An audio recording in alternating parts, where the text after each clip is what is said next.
Banner এবং headline দেখে আপনারা বুঝতে পারছেন যে আমি বলছি যে শেখ হাসিনা, আমাদের জননেত্রী শেখ হাসিনা, মাননীয় প্রধানমন্ত্রী শেখ হাসিনা বলেছেন যে ভোট কেন্দ্রে কেউ যাবেন না।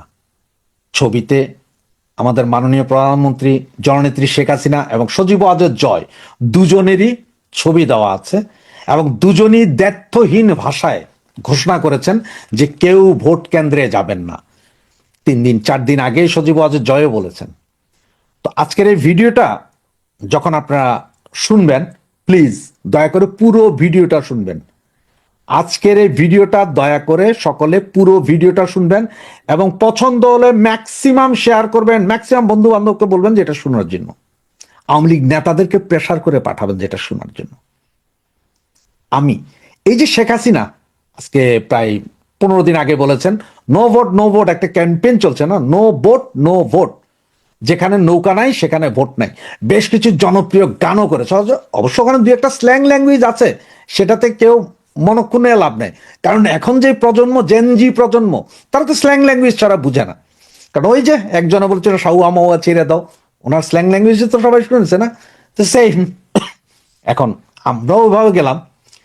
কিন্তু এই যে আমাদের নেত্রী শেখ হাসিনা এবং সজীব ওয়াজেদ জয় যে কথাটা বলছে যে ভোট কেন্দ্রে কাউকে না যাওয়ার জন্য, যারা আওয়ামী লীগ সমর্থক বা জনগণ যারা আওয়ামী লীগকে ভালোবাসে তাদেরকে ভোট কেন্দ্রে না যাওয়ার জন্য বলছে, আমাদের আওয়ামী লীগ, শ্রমিক লীগ, যুবলীগ, স্বেচ্ছাসেবক লীগ, মহিলা আওয়ামী লীগ, কৃষক লীগ, এদের কোন নেতা নেত্রীকে আজ পর্যন্ত একটা ভিডিও মেসেজ দিতে পেরেছে?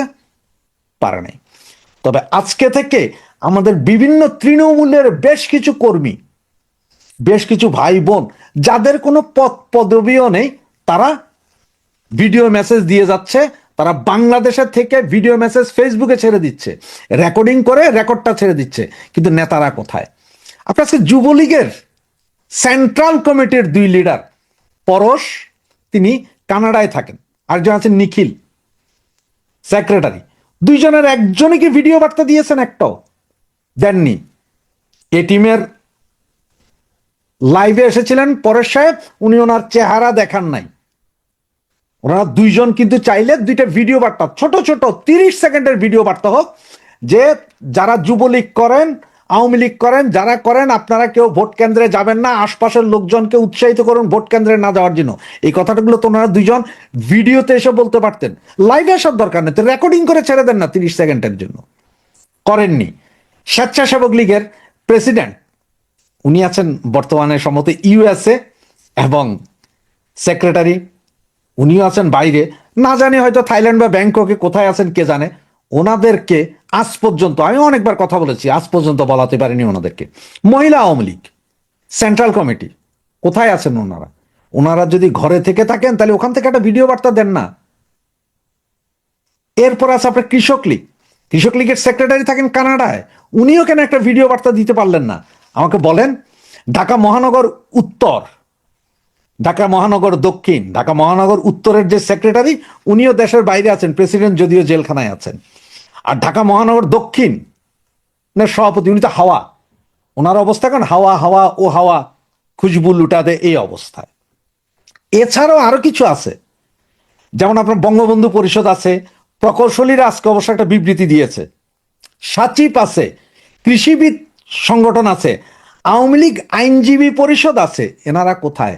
সাংবাদিক সমাজ, বুদ্ধিজীবী সমাজ কোথায়? সাংবাদিক, বিশিষ্ট সাংবাদিক যে নাজিম নিজাম, যার ওয়াইফ একসময় এমপিও হয়েছিলেন আওয়ামী লীগের বদন্যতায়, ওনারা কোথায়? নাজিম নিয়াজ তো আমেরিকাতে আছেন, ওনারা কেন এসে একটা ভিডিও বক্তব্য দিচ্ছেন না বা ভিডিও বক্তব্য দিতে পারছেন না? কারণটা কি? এই যে তৃণমূল কর্মী যারা এখন ভিডিও বার্তা দিচ্ছে, তাদের বাবা মা আছে, তাদের ঘর বাড়ি আছে, তাদের ভয় নাই, শুধু নেতাদেরই বাবা মা আছে, ঘর বাড়ি আছে, এটা চলে যাবে? নাকি এই সমস্ত সংগঠনের বড় বড় নেতারা এখন বিএনপি বা জামাতকে ডোনেশন দিচ্ছে এবং গোপনে হাত মিলাচ্ছে? কোনটা আপনার কাছে কোনটা মনে হয়? কমেন্টস করে জানান আপনার কাছে কোনটা মনে হয়। এই যে আমি যে সংগঠনগুলোর কথা বললাম, তার মধ্যে একমাত্র ছাত্রলীগের সভাপতি সেক্রেটারি ছাড়া আর কেউ ফেসে আইসে এইভাবে বিভিন্ন জায়গায় কথা বলছে না। কোথায় গেল এই যুবলীগের নগর, মহানগর, ওয়ার্ড, থানা কমিটির সভাপতি সেক্রেটারিরা? তারা কোথায়? যুবলীগের তৃণমূলের কর্মীরা কথা বলে, নেতারা কোথায়? শুধুমাত্র হোয়াটসঅ্যাপের মেসেঞ্জারে যে ওনারা কথা বলছেন এতেই হবে? আপনাদের মতামত কি?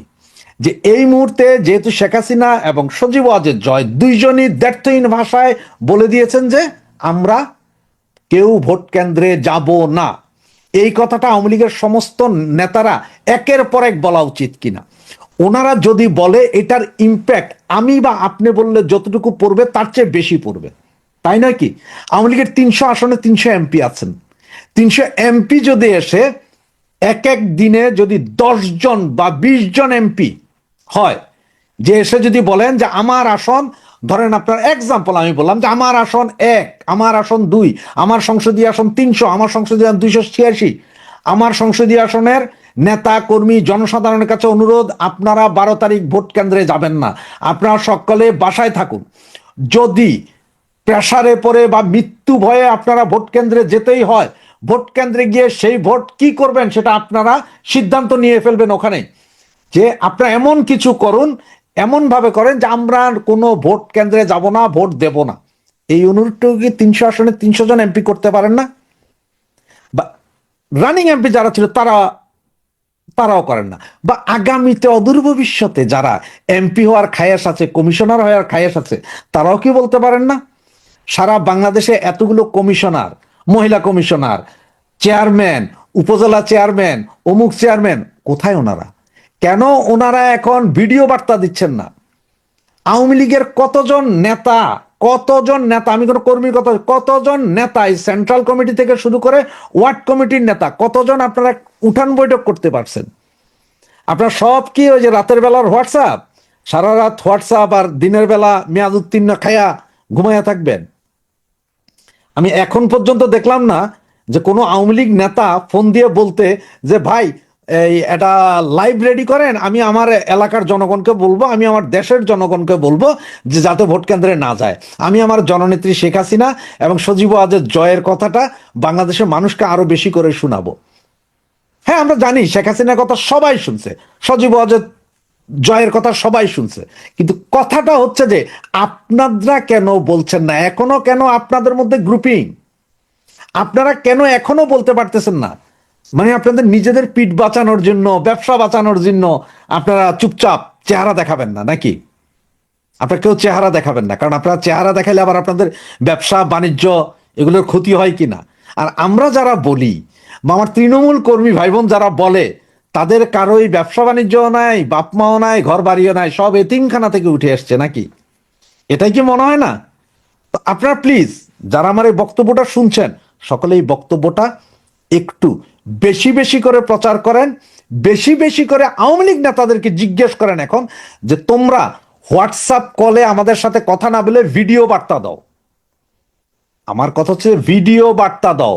আওয়ামী লীগকে ধ্বংসের মূল কারিগর এই লোকগুলো, এই কমিটি, আপনার যতগুলো কমিটি বললাম, এই যে আওয়ামী লীগ, যুবলীগ, শ্রমিক লীগ, স্বেচ্ছাসেবক লীগ, মহিলা আওয়ামী লীগ, কৃষক লীগ, এরা সবগুলোই দায়ী, এরা সবগুলোই দায়ী। আজকে কোথায় অ্যাডভোকেট সাহেবেরা গোলাগুলি করতেন? আপনারা ওই কে এপিএস হবেন, কে পিপি হবেন, কে জিপি হবেন, কে ডিপি হবেন, সকলেই তো পয়সা খাইছেন। বুদ্ধিজীবীরা আওয়ামী লীগ আমলের গত 15 বছর তো আপনারাও পয়সা খাইছেন, সব বেনিফিশিয়ারি। কেউ জমি নিছেন, কেউ জায়গা নিছেন, কেউ টাকা নিছেন, কেউ চিকিৎসার জন্য টাকা নিছেন, নিছেন না আপনারা?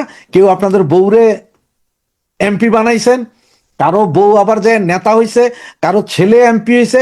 আপনারা বের হচ্ছেন না কেন?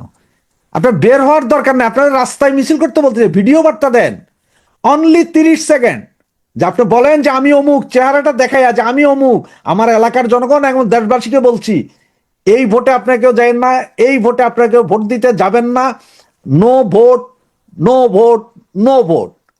আওয়ামী লীগ নাই এই জন্য যে আপনারা শুধুমাত্র যাবেন না তা নয়, এই দেশটাকে বাঁচানোর জন্য হলো এই ভোটে অংশগ্রহণ করেন না। কারণ এই ভোটে যদি অংশগ্রহণ না করেন, এই ভোটের পার্সেন্টেজ সারা পৃথিবীর লোকজন যখন দেখবে হাসবে, এটা সকলেই আপনার কি করবে? বাতিলের খাতায় ফেলে দিবে। এই কথাগুলো বলার মতন আওয়ামী লীগ নেতাকর্মী, যুবলীগ নেতাকর্মী, স্বেচ্ছাসেবক লীগের নেতা, মহিলা আওয়ামী লীগ, কৃষক লীগ, শ্রমিক লীগ, আরো যা যা আছে, এই যে সাচিব, বঙ্গবন্ধু পরিষদ, বঙ্গবন্ধু সঙ্গীত পরিষদ, তারপর আপনার কৃষিবিদ সংগঠন, তারপরে আওয়ামী লীগ আইনজীবী পরিষদ, পরিষদের তো অভাব ছিল না। কোথায় আপনারা নেতারা? সুতরাং আসুন, আমার তৃণমূল ভাই বোন এবং যারা আছেন সকলে মিলে আমার এই ভিডিওটাকে আপনার নিজের মনে করে, নিজের মনের ভাষা মনে করে সকলের কাছে পৌঁছান এবং আওয়ামী লীগ নেতাদের কাছে পৌঁছান বেশি বেশি করে, যে জবাব দাও। আসসালামু আলাইকুম। আমি আমার ধারণা বলতে বসেছি। ধারণা এবং তথ্য, অবশ্যই তথ্য নির্ভর ধারণা, তথ্য ছাড়া কোনো ধারণা আপনাদের সামনে দেওয়ার জন্য বসিনি। প্রথমে আমি তথ্যটাই দিই। তথ্যটা হচ্ছে বৃহত্তর উত্তরাঞ্চলে পাবনার কোন নির্বাচনী আসন আমি বলবো না, তবে আমি দায়িত্ব নিয়ে বলছি এবং আমার কাছে সেই নির্ভরযোগ্য তথ্য এবং তথ্যের পেছনে একজন সাংবাদিকের যে পরিমাণ ভিত্তি থাকা দরকার সে ভিত্তি নিয়ে বলছি। বিএনপির একজন প্রতিদ্বন্দ্বী প্রার্থী আওয়ামী লীগ নেতাদের কাছে ভোট চাইছেন। দায়িত্বশীল ওই এলাকার আওয়ামী লীগ নেতাদের ফোন করছেন এবং ফোন করে বলছেন, আপনার এলাকায় আসেন ভাইয়া, আসেন, আইসা আপনি আমাদের দয়া করে ভোটটা দেন, প্রয়োজনে আপনি নাতে ভোট দেন, আপনি আসেন, আসার পরে নাতে ভোট দেন আর আমার ধানের শীষে ভোট দেন, দিয়ে আমাদেরকে বাঁচান। বিএনপি এমন একটা গ্যারাকলে পড়েছে যে তাদের চিফ বা বিএনপির চেয়ারপারসন তারেক রহমান, তিনি শেষ পর্যন্ত সেই জামাত, এনসিপি বা বৈষম্যবিরোধী ছাত্র আন্দোলন তাদের চাপে বা যাদের চাপে তিনি অনেক কিছু স্যাক্রিফাইস করেছেন। বিএনপি নেতারাই বলেছেন অসংখ্য ফরমালি বলেছেন যে বিএনপি শুধু জাতীয় নির্বাচনটা আদায় করার জন্য অনেক অনেক স্যাক্রিফাইস করেছে, তারা গণভোট চায়নি, সেই গণভোট তাদেরকে মেনে নিতে হয়েছে। একইভাবে তারেক রহমান হার পক্ষে ভোট চাইতে আমি বলবো বাধ্য হয়েছেন, এবং সেই বাধ্য হয়েছেন যে এটা জামাত আমির তাকে খোঁচা দিয়ে বলেছেন যে ঠেলায় পড়ে কেউ কেউ হায়ের পক্ষে ভোট চাইছে। তাতে করে তার যে সমস্যাটা দাঁড়িয়েছে সেটা হলো বিএনপির ভেতরে একটা বড় অংশ তারা হাতে ভোট দিতে চায় না, তারা নাতে ভোট দিতে চায়। বিএনপি নীতি নির্ধারকদের মধ্যে একটি বড় অংশ যদি বলি যে হাতে ভোট দিতে যায় কিনা, চায় কিনা, এটা নিয়ে প্রশ্ন আছে। কারণ বহু নোট অফ ডিসেন্ট যেখানে আছে, সেই নোট অফ ডিসেন্ট যেগুলো নোট অফ ডিসেন্ট মানে কি বিএনপি কোনো সময় একমত না, কিন্তু ওই বিপদে পড়ে, পরিস্থিতিতে পড়ে তাকে জুলাই সনদেও সাইন করতে হয়েছে। সেই নোট অফ ডিসেন্ট সহ জিনিসটা এখন গণভোটে উপস্থাপন হয়েছে, সেখানে তার নোট অফ ডিসেন্ট থাকার কোনো জায়গা নেই, মানে তার আপত্তিগুলো থাকার কোনো জায়গা নেই, তাকে তার আপত্তি সহ জায়গাগুলোই মেনে নিতে হচ্ছে। ফলে বিএনপির তৃণমূল থেকে শুরু করে উচ্চ পর্যায় পর্যন্ত যারা ন্যায়ের পক্ষের মানুষ, যারা এই টাইপের সংস্কার চায় না, যারা বিএনপির 31 দফা সংস্কার চায়, তারা এই ভোট নিয়ে মাইনকা চিপায় পড়ে গেছে। মাইনকা চিপায় পড়েছে আরো যখন জামাত তাদের কাঁধের উপরে নিঃশ্বাস ফেলছে, জামাত তাদের সঙ্গে চ্যালেঞ্জিং হয়ে উঠছে। কোথাও কোথাও জামাত তার যেসব স্ট্র্যাটেজি, কৌশল, মেটিকুলাস ডিজাইন বা ইন্টারন্যাশনাল খেলা, আমেরিকার সহযোগিতা সবকিছু মিলে এগিয়ে যাওয়ার লক্ষণ, তখন আওয়ামী লীগের ভোট যখন বিএনপির প্রয়োজন হয়ে পড়েছে, সেই আওয়ামী লীগের ভোট চাইতে গিয়েও তাকে এখন একটাই পথ বলতে হবে যে বাপু তোমরা নাতে ভোট দাও, আমাদের হাতে ভোট দিতে হবে না, আমরাও প্রয়োজনে নাতে ভোট দাও, তাও ধানের শেষে আমাকে ভোট দিয়ে এমপি বানাও, পরেরটা পরে দেখা যাবে। সিচুয়েশনটা এরকম বলেই আমরা হেডলাইনও তাই চুজ করেছি, এবং ফিল্ডের বাস্তবতা এটা মানুষ জানেন। আমাদের যারা বিশ্লেষক তারা ধারণা করছেন যে মাঠে ন্যায়ের পক্ষে ঢল বয়ে যাবে, জোয়ার বয়ে যাবে, ভোটের বাক্স সয়লাভ হয়ে যাবে ন্যায়ের পক্ষে, কিন্তু অন্য দিক দিয়ে মেশিনে ফলাফল বের হবে, সেই ফলাফলটা হায়ের পক্ষে। এই অবস্থার মধ্যে বিএনপিকে এই যে দোটানা অবস্থায় পড়ায় অবস্থা থেকে তাদেরকে রিকোয়েস্টের জন্য আওয়ামী লীগ ভোটারদের কাছে, আওয়ামী লীগ ভোটাররা কি করবেন, ভোটাররা তারা শেষ পর্যন্ত কেন্দ্রে যাবেন কিনা, গেলে তারা ধানের শীষে ভোট দিয়ে নায়ে ভোট দিবেন কিনা, এটা ডিপেন্ড করছে সবটাই তাদের সামষ্টিক সিদ্ধান্তের উপরে। বিচ্ছিন্নভাবে আওয়ামী লীগের ভোটার বিভিন্ন আসনে বিভিন্ন রকম বাস্তবতা থাকে, সেটা যাবেন, সেটা গেলে পরেও তারা নাতে ভোট দিবেন, এই ধারণাই মানুষের বেশি। কিন্তু ওভারঅল বিএনপিকে যে একেবারেই তার অবস্থান নিউট্রাল রাখতে পারেনি বলে ওভারঅল আওয়ামী লীগের ভোট টানাটা একটু টাফ, এবং আওয়ামী লীগের ভোটারদের ভোট কেন্দ্রে নেওয়াটাও কিছুটা টাফ। ভালো থাকবেন, সুস্থ থাকবেন। আপনার সাথে আমি আতিক রহমান, পূর্ণিয়া।